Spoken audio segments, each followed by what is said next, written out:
and welcome to another episode of Time Well Wasted Podcasts. Today will just be an introduction to After Effects.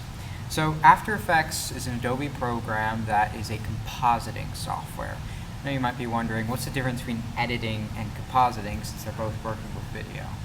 So think of compositing a bit like the Photoshop of video. Instead of stitching multiple clips together like with editing, you're basically taking one clip and building it up instead of horizontally.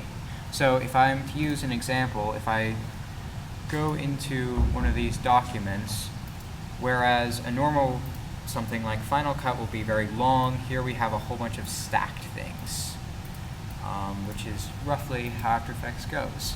So every new After Effects document starts with a new project and this screen.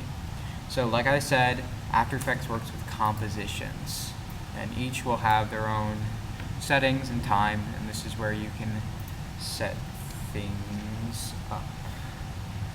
So this is the rough workspace. Here is where our library, where we're importing stuff. This is where our files are going to be. This is where our effects are over here, and some tools up here.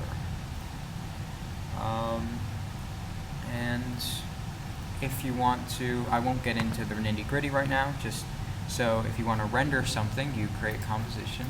So for instance, we can go into layer, and here's some of our like template options, like a new solid, and I'll just make it orange, and I'm going to say this is good, I'm going to export this.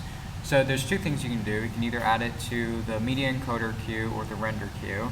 This opens up a completely separate app just for rendering out things, but I'll just open the render queue.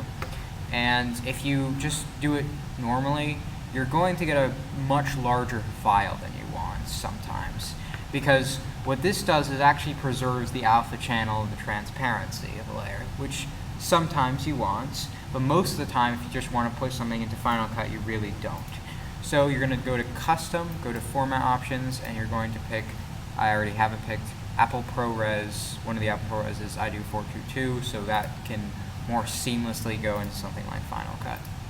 And so you have it, then this isn't really a full document for me, so I don't have the option. You just click Render. So that should just give you some of the basics for you to be able to go in and start experimenting. Next week I'll get into some of the more nitty-gritty stuff, but for now, that has been all. Thank you.